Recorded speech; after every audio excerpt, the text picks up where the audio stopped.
Hello दोस्तों, नमस्कार। Maths vision with Rakesh sir के यूट्यूब चैनल पर आप लोग का स्वागत है।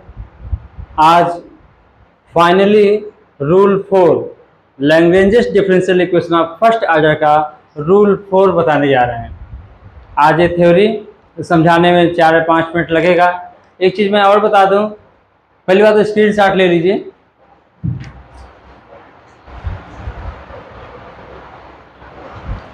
ठीक है। और एक चीज़ बता दूं कि एक लोग फ़ोन किए थे कि सर ये तो एमएससी का भी है, तो मैं एक चीज़ बता दूं कि पीजीटी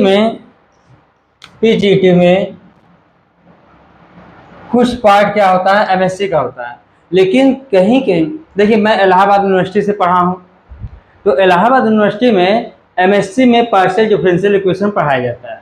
लेकिन कानपुर यूनिवर्सिटी वगैरह में या और कोई यूनिवर्सिटी में शायद बीएससी सेकेंड ईयर में शुरू होता है कि कोई बीएससी सेकेंड ईयर में पढ़ लेता है, कोई एमएससी में पढ़ लेता है। तो हम सब तो एमएससी में पढ़े थे इलाहाबाद यूनिवर्सिटी में। एमएससी में पार्शियल डिफरेंशियल इक्वेशन बहुत डिटेल में पढ़े थे, ठीक है ना।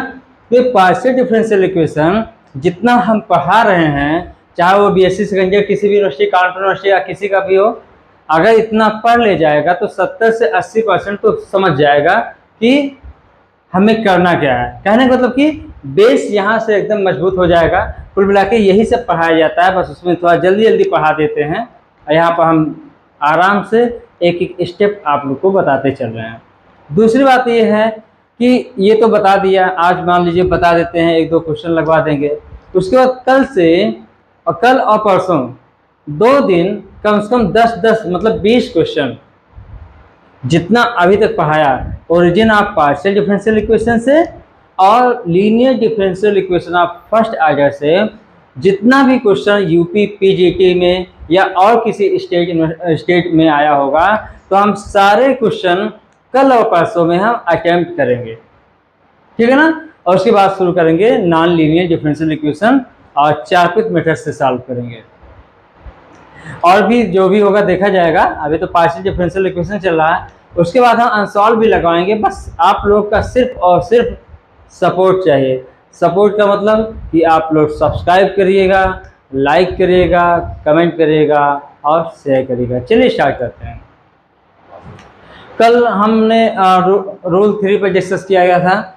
और पहली बात तो जब भी अगर मान लीजिए पहली बार ये रूल 4 आपके सामने आया है या टाइप 4 सामने आया है, तो पहले टाइप 1, टाइप 2 और टाइप 3 को जानना पड़ेगा। और जानने के लिए आपको प्लेलिस्ट में जाइए और प्लेलिस्ट में सब कुछ उसमें है, आप जाके उसमें पढ़ लेंगे, ठीक है ना। जो पढ़ रहे हैं शुरू से रूल 1, रूल 2, रूल 3, तो रूल 4 उनको ज़्यादा समझ में आएगी। रूल 4 क्या आएगा, उनको ज़्यादा समझ में आएगा। अदरवाइज रूल 4 जो अभी समझा रहे हैं, समझाने की कोशिश कर रहे हैं और लोग को समझ में आ जाएगा, ठीक है ना। जो पहली बार देख रहे हैं तो थोड़ा सा आप जा करके पिछला वीडियो देख करके तभी देखिएगा। चलिए शुरू करते हैं। तो कॉची लीनियर इक्वेशन को सॉल्व करने के लिए सब शुरू किया गया था। कॉची लीनियर क्या होता था, P स्मॉल p और Q small q equal R, ये क्या था, कॉची लीनियर इक्वेशन था, ठीक है ना। और लैग्रेंजेस ऑक्सिलरी इक्वेशन क्या होता है, dx upon p equal dy upon q equal dz upon r, ये होता है, ठीक है ना। यहाँ पर रूल 3 में भी मल्टीप्लायर का यूज किया गया था। तो वहाँ पर लेकिन क्या हुआ था, वहाँ पर मल्टीप्लायर का यूज करके डिनोमिनेटर को 0 कर लेते थे और फिर इसके बाद न्यूमरेटर की वैल्यू 0 हो जाती थी, फिर सॉल्व कर लेते थे, फिर सोल्यूशन मिल जाता था। ये रूल 3। लेकिन रूल 4 में क्या है, रूल 4 में मल्टीप्लायर का तो यूज करेंगे और ये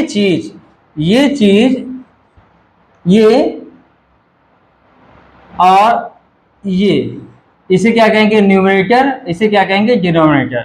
तो न्यूमरेटर आप इसको मानते हैं 2, तो ये जो न्यूमरेटर है डिनोमिनेटर का एग्जैक्ट डिफरेंशियल इक्वेशन होना चाहिए। कहने का मतलब हिंदी में कहा जाए, हर का अवकलन अंश होना चाहिए। हर का अवकलन क्या होना चाहिए, अंश होना चाहिए। ये लिखा है, सपोज द न्यूमरेटर ऑफ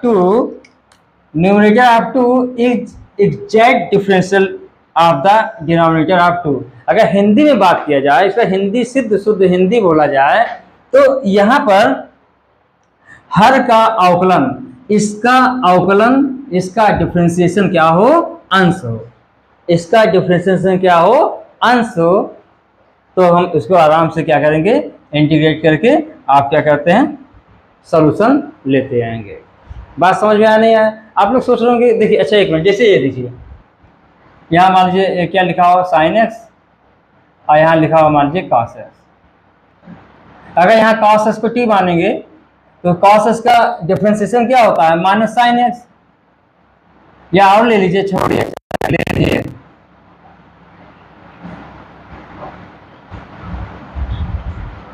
समझा ही देते हैं। अब यहाँ देखिए tan x को t, यहाँ पर sec स्क्वायर एक्स क्या है, tan x का क्या है, डिफरेंशिएशन है, तो यहाँ पर tan x को क्या मान लेते हैं, tan x को t मान लेते हैं। ऐसा डिफरेंशिएशन क्या होगा, sec square x D x equal क्या होगा, dt के, तो sec square x D x equal dt, 1/t क्या हो जाएगा, log t, log t मतलब log tan x। कहने का मतलब समझ में आ रहा ना, हमारे कहने का सेंस आप समझ पा रहे हैं। हमारे कहने का मतलब क्या हुआ कि इसका डिफरेंशिएशन, डिनोमिनेटर का डिफरेंशिएशन क्या होना चाहिए, न्यूमरेटर होना चाहिए। यही चीज लिखा है, suppose the numerator of 2 is exact differential equation of the denominator of 2, ठीक है ना, इस पर 2 माना गया। सॉल्यूशन सॉल्व कर लेंगे, फिर दूसरा मल्टीप्लायर का यूज करेंगे, दूसरा मल्टीप्लायर का यूज करेंगे, फिर ये क्या हो जाएगा, ये न्यूमरेटर क्या हो जाएगा, डिनोमिनेटर का एग्जैक्ट डिफरेंशियल इक्वेशन हो जाएगा। तब उसके बाद फिर इंटीग्रेट करके सॉल्व कर लेंगे। बात समझ में आ रहा नहीं आ रहा है? उसके बाद फिर तो ये तो ऐसा हो गया। तो यहाँ पर क्या लिखा है, नोट करके देख लेते हैं। This method may be repeated in some problem to get another integral. तो कभी कभी मल्टीप्लायर का यूज करके ही हम दोनों सोल्यूशन को ले आते हैं। कभी कभी क्या होता है कि sometimes only integral is possible by using this rule 4। Multiplier का यूज करके केवल एक ही सोल्यूशन मिल पाता है। तो दूसरा सोल्यूशन कहाँ से निकालेंगे, रूल 1, रूल 2 और रूल 3 से। क्या आप हमारी बातों को समझ पा रहे हैं? थोड़ा सा अगर ज़्यादा समझाने की कोशिश करते हैं या उसी को 2-3 बार 4 बार, तो आप प्लीज़ इसको देखिए, अंत तक जाइए, अंत तक देखिए, क्या आपको समझ में आता है आप हमको कमेंट करके बताइए, ठीक है ना। तो आप परेशान मत होइए, इसको मैं बार बार 2 बार 3 बार 4 बार बोलता हूँ, तो आप उसको समझने का प्रयास करो। एक बार समझ में आ गया तो हमेशा क्लियर हो जाएगा। तो रूल 4 समझ में आया?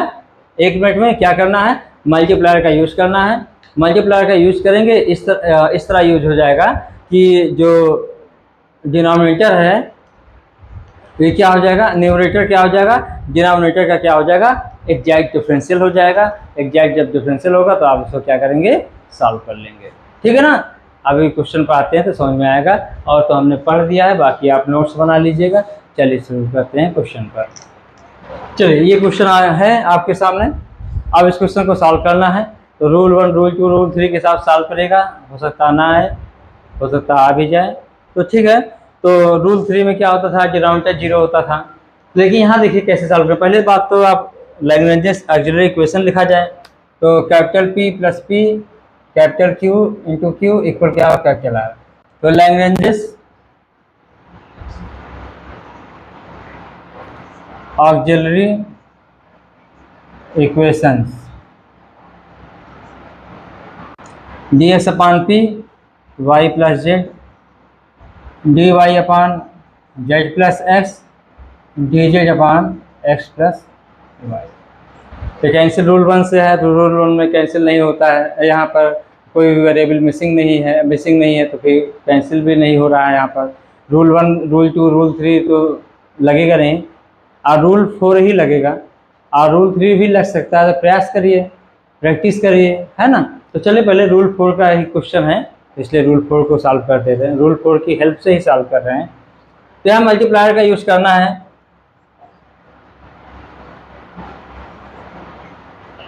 मल्टीप्लायर से यूज करिए तो यहाँ पर यूज कर सकते हैं 1 -1 0। मतलब कहने का मतलब इसमें 1 से मल्टीप्लाई करो, इसमें -1 से, इसमें 0 से, और जोड़ दीजिए तो क्या आ जाएगा, dx माइनस dy, और ये क्या हो, 0 हो जाएगा। और y plus Z minus Z plus x, तो क्या आ जाएगा, साफ साफ अगर कहा जाए तो dx minus dy upon Z से जेड कैंसिल हो जाएगा, y माइनस एक्स, और ये हो जाएगा x माइनस वाई। तो इसका डिफ्रेंसिएशन क्या है, ये है। दिख गया नहीं दिख गया, साफ साफ प्रैक्टिस करने में सब आएगा भाई। ये हो गया। एक और मल्टीप्लायर का यूज कर सकते हैं। मल्टीप्लायर एक्स वाई जेड का भी फंक्शन हो सकता है और कांस्टेंट भी हो सकता है।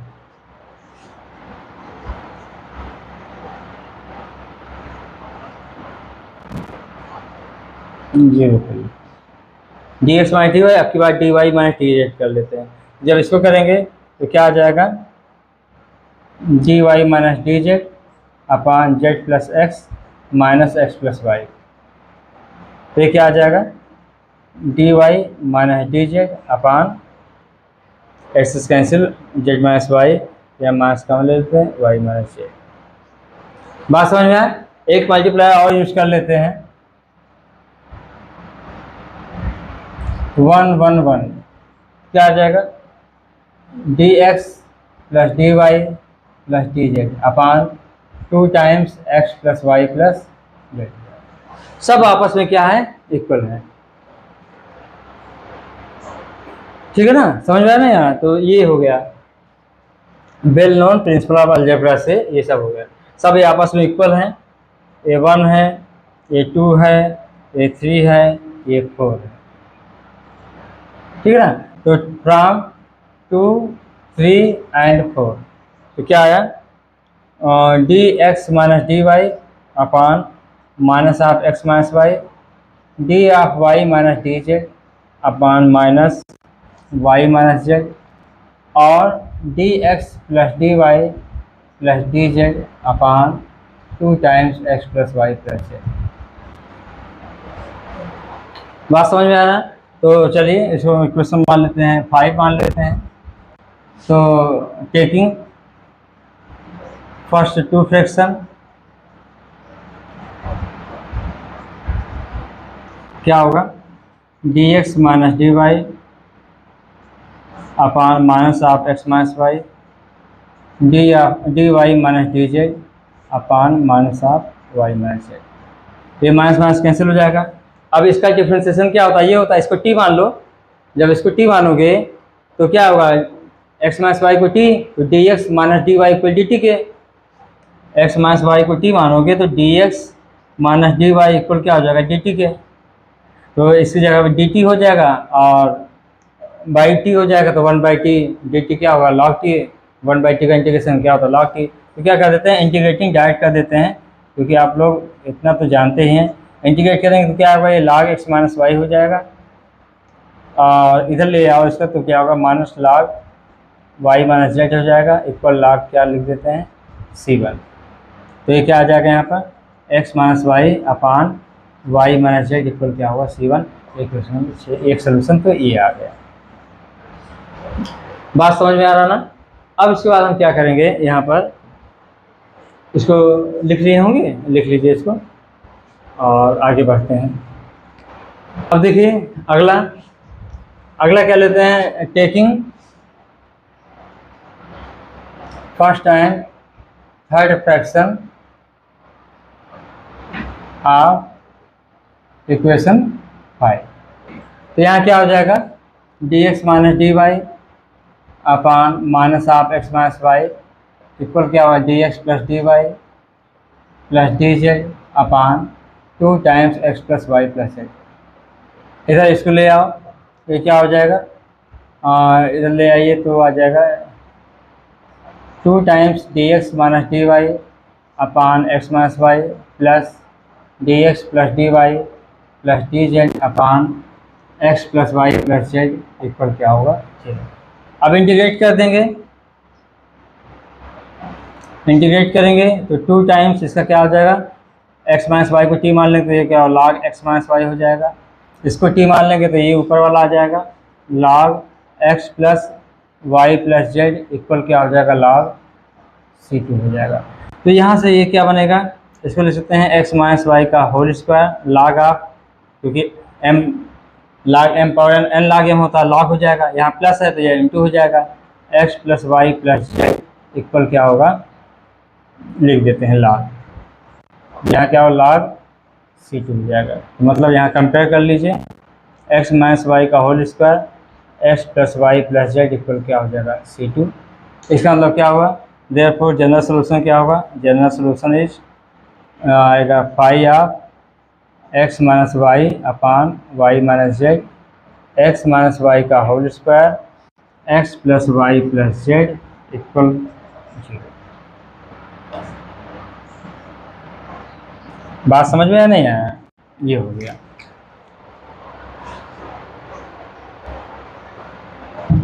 अब देखिए कहने का मतलब क्या हुआ कि ये क्वेश्चन इस तरह, देखिए हम ये नहीं कह रहे हैं कि रूल 3 से नहीं आएगा, रूल 3 से भी आएगा, लेकिन मैंने रूल 4 पढ़ाया, रूल 4 की हेल्प से ही मैंने इसको सॉल्व किया।